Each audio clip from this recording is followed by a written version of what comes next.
Assalamualaikum warahmatullahi wabarakatuh.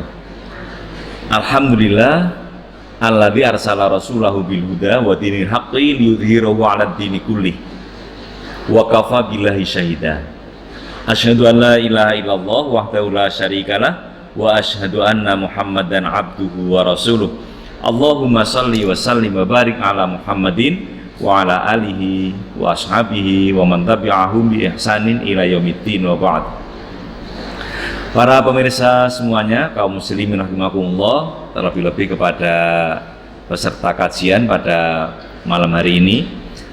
Setelah saya menyampaikan rasa syukur kehadirat Allah, kemudian bersolat kepada Rasulullah, saya akan melanjutkan materi kita masih berkait dengan korban ya, karena ini sudah hampir pertengahan bulan Dzulhijjah, Dzulqa'dah, sebentar lagi Dzulhijjah. Dulu kita sudah bicara tentang puasa Arafah, kemudian bisa puasa tanggal 1 sampai dengan tanggal 9 ya, berarti seperti ke awal itu dipakai untuk berpuasa itu boleh, tapi bagi saya penekanan yang Arafah itu. Kemudian di samping itu perkuatnya ibadah-ibadah yang lain ya.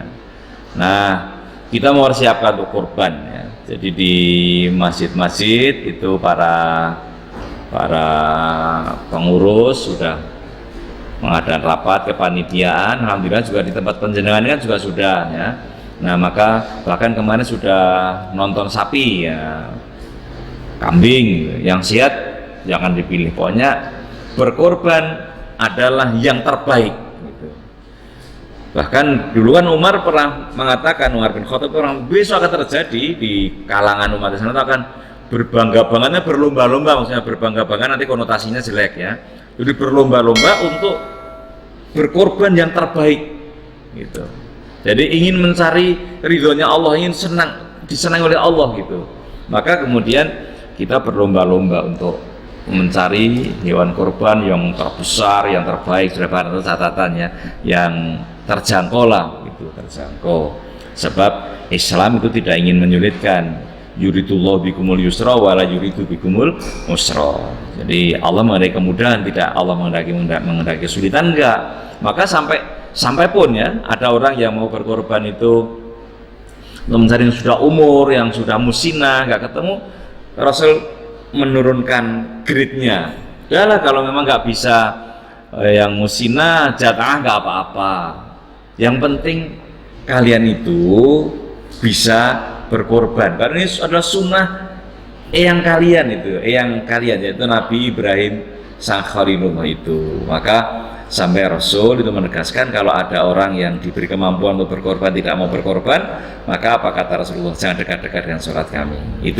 Itu sangat pentingnya korban. Meskipun gitu korban itu adalah sunnah ya, tapi sunnahnya muakkadah gitu. Nah, ini nih perlu untuk kita cermati. Nah, baik, kita akan bicara tentang ciri-ciri hewan yang sehat ya.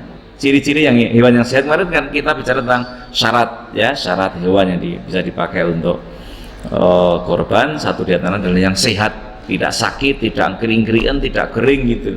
Yang sehat yang kayak apa toh gitu.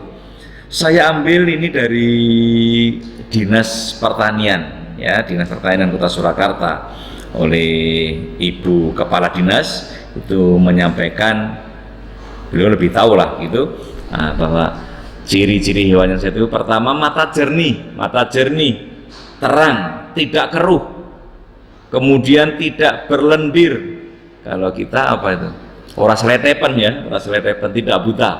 Kemudian badan tegak, berdiri kokoh, gitu. Bulu halus mengkilap, tidak mudah rontok, gitu. Kemudian kulit bersih, tidak ada koreng. Kemudian pangkal ekor bersih, tidak ada sisa-sisa kotoran.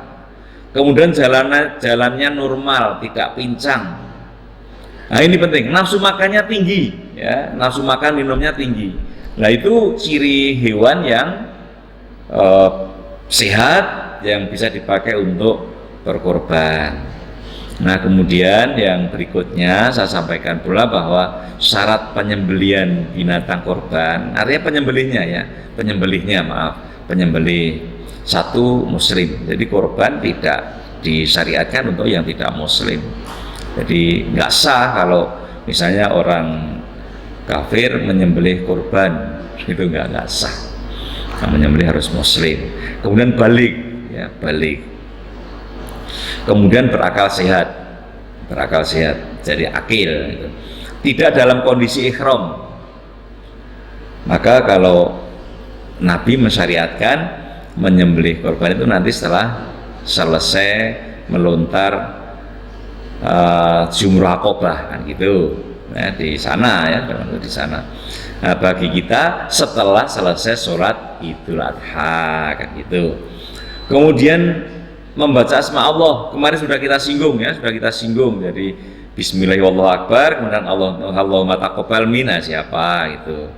Kemudian memiliki pengetahuan, nah ini penting ini, memiliki pengetahuan, keterampilan teknis dalam penyembelihan hewan yang halal, baik dan benar, serta memiliki keberanian dan kekuatan. Nah, alhamdulillah di kelompok pengajian penjenengan semua ini punya alat, ya alat khusus itu, mantap itu. Jadi alat khusus untuk merobohkan binatang korban yang insya Allah tanpa melukai. Kemudian ini lebih penting, insya Allah tidak membuat stresnya binatang karena alat kita yang bagus, cuma agak mahal itu ya, agak mahal itu. Nah demikian, mungkin ada yang mau tanya? Bagaimana hukumnya ketika kita melakukan penyembelihan dan penyaluran daging kurban? Oh ya, berarti kita bicara tentang apa, orang yang berkorban atau sahibul korban ya, sering kita sebut orang yang berkorban itu sahibul korban ya. Sahibul korban itu boleh nggak misalnya mewakilkan gitu, kemudian setelah itu membaginya juga supaya diwakilkan gitu ya. Pada intinya sebenarnya kalau mau berkorban itu ya nek iso dibelih dewi janjano gitu kan. Contohnya Nabi itu berkorban menyembelih, cuma pada saat itu Nabi ternyata juga tidak kok menyembelih. Nabi pernah berkorban banyak ya, kemudian beliau menyembelih satu, kemudian lainnya diserahkan kepada Ali. Nah, jadi pertanyaan itu bisa dijawab berdasarkan hadis ya, di mana Rasulullah Shallallahu Alaihi Wasallam ini yang berkisah Ali ya. Ali dia berkata bahwa Nabi Shallallahu Alaihi Wasallam pernah memerintah kepadaku untuk mengurus unta hadyu berjumlah 100 ekor milik beliau. 100 ekor, masya Allah, korban. Oh kalau begitu jamaah kita kalau mau berkorban, satu orang 1 ekor kambing boleh. Satu orang mau berkorban 10 ekor kambing boleh. Satu orang mau berkorban 10 ekor sapi ya boleh, gitu boleh. Karena Nabi pernah seperti itu milik beliau. Lalu beliau memerintahkan untuk membagi semua daging korban, ya semua daging korban supaya dibagi. Kemudian kulitnya, jilal itu kalau kita ya punuk ya, punuk. Kalau unta itu ya yang di atas itu yang, kalau unta kan ada 2 punuk gitu ya, itu ya kita ya punuknya, pokoknya semua dibagi gitu untuk orang-orang miskin.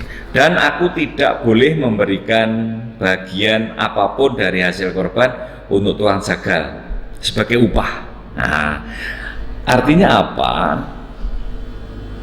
Kalau Nabi memerintah kepada Ali untuk melanjutkan penyembelihan, berarti sebagai jawabannya boleh. Saya akan bacakan satu hadis ya, hadis di mana ini yang berkisah Ali itu. Wa an Ali bin Abi Thalib radhiyallahu anhu qala amarani nabiyyu sallallahu alaihi wasallam anna aqwama ala budnihi wa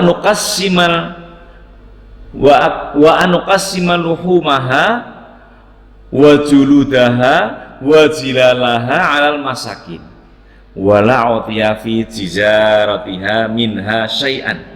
Muttafaqun alaih. Jadi Rasulullah Shallallahu Alaihi Wasallam pertama mewakilkan kepada Ali supaya ngurusi penyembelian korban yang milik Nabi 100 tadi. Nabi menyembelih seekor, dalam riwayat yang lain menyembelih seekor, kemudian yang lainnya disuruh kepada Ali untuk ngurusi. Kemudian Ali sudah barang tentu dalam konteks ini tidak semua yang ngurusi Ali, karena Ali menjelaskan supaya tidak dipakai untuk upah jagal. Nah, berarti Ali juga menyuruh yang lain. Nah, kalau kita di sini misalnya ngundang, ya biasanya ngundang tukang kulit, yang nguliti, itu tidak boleh diberi upah dengan korban tadi. Kalau mau memberi, ya memberi sebagai hadiah. Kalau dia orang miskin, memberi sebagai sedekah. Tidak boleh ini upahnya, itu nggak boleh. Kemudian yang kedua, pertanyaan tadi bagaimana kalau diwakilkan juga di dalam membagi, ya tadi dalam hadis itu berarti sudah menjelaskan sampai pada membaginya. Nah, saya akan memberikan pelajaran sedikit tentang ketika yang menyembelih itu orang lain tadi, ya, mewakilkan. Misalnya yang korban itu Mas Andika, ya, Mas Andika seekor kambing, kemudian karena tadi saya sebutkan sing kudu wani, sing tetek, itu ternyata Mas Andika gak berani, minta tolong Pak Teguh tolong disembelihkan korban saya. Maka ketika saya menyembelih itu tidak sebagaimana Nabi dulu membaca Bismillahirrahmanirrahim, Allahumma taqabbal min Muhammadin wa ali Muhammadin, enggak. Tapi ketika saya menyembelih, karena itu korbannya Mas Dika, maka Bismillahi wallahu akbar, Allahumma taqabbal min Dika wa ali Dika, atau Andika, ya, Andika, Allahumma taqabbal min Andika. Itu jadi karena mewakilkan, ya saya harus mendoakan untuk yang berkorban tadi. Saya kira begitu, ya Mas Andika. Sudah tentu yang lain yang hadir bisa memahami itu. Kalau ada hal kurang mohon maaf, mudah-mudahan ada hikmahnya. Billahi taufiq wal hidayah. Assalamualaikum warahmatullahi wabarakatuh.